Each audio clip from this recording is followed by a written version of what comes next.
If conflict emerged between the United States and the Soviet Union in the late Cold War, how exactly did the Soviet Union plan to sink American supercarriers? By the 1970s and 1980s, the Soviets believed that aircraft carriers posed one of the greatest threats to the Soviet Union. American carrier battle groups could threaten Soviet ballistic missile submarine bastions, support NATO operations in places like Norway, and launch strikes deep into Soviet territory. In response, the Soviets developed an enormous anti-carrier doctrine centered around one idea: overwhelming the carrier before it could react. The Soviets called it a joint multi-type strike. It consisted of a combined attack using bombers, submarines, and surface ships, launching large numbers of conventional and nuclear anti-ship missiles at the same time. Soviet planners believed that if they could saturate the carrier group's defenses in a single massive salvo, some missiles would break through. But before they could attack the carrier, they first had to find it. Tracking an American carrier battle group in wartime was extraordinarily difficult. The Soviets used satellites, submarines, intelligence-gathering spy ships, and long-range maritime patrol aircraft to search the oceans for NATO fleets.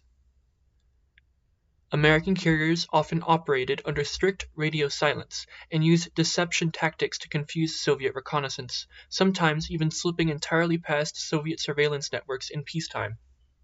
Once the Soviets identified a carrier battle group, they would begin to prepare a strike. Missile submarines and surface ships would maneuver into position while long-range naval bombers prepared for launch. This process could take many hours, or even days.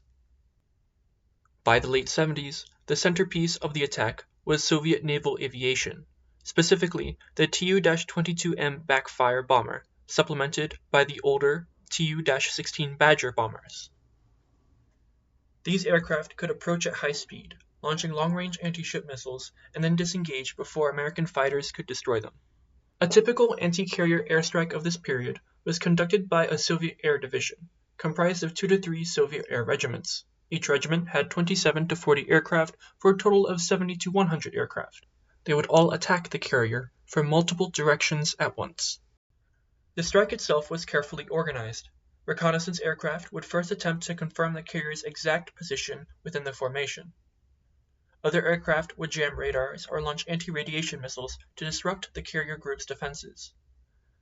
Finally, the main strike force would launch its missiles in a tightly synchronized wave, designed to arrive within a 1 to 2 minute window from different directions. The United States, however, built its defenses specifically to stop this kind of attack. Carrier battle groups relied on layered defenses. Airborne early warning aircraft, such as the E-2 Hawkeye, could detect incoming bombers hundreds of miles away and vector carrier interceptors towards them. Aircraft like the vaunted F-14 Tomcat were designed specifically to destroy Soviet bombers before they could launch their missiles. American warships also carried long-range surface-to-air missiles, electronic countermeasures, decoys, and close-in weapon systems like the Phalanx to destroy missiles that penetrated the outer defenses of the carrier battle group.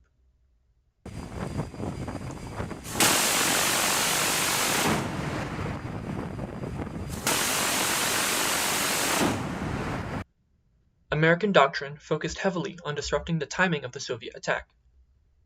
The goal was not necessarily to destroy every bomber, but to break up the coordination of the strike. Even a partially disrupted missile salvo became a far easier target to defend against. It was much more difficult to defend against 100 missiles at once than it was to deal with, say, 20 missiles in 5 waves. Still, Soviet attacks were anticipated to be extremely dangerous. Soviet planners believed that large missile salvos could effectively overwhelm American defenses, while American wargames frequently showed carriers being damaged or sunk during large-scale missile raids. Even a carrier that survived could be rendered unable to conduct flight operations, effectively removing it from the battle. Both sides expected enormous losses in any real carrier engagement. Soviet bombers faced 50% attrition rates, while American carriers risked catastrophic damage if even a handful of missiles penetrated their defenses. Fortunately, this battle was never fought outside of novels, simulations, and exercises. But throughout the Cold War, both NATO and Soviet planners understood that a major carrier battle in the North Atlantic could have become the largest and most destructive naval battle in history. We should be grateful that our forebears never had to live through such a devastating conflict and its aftermath.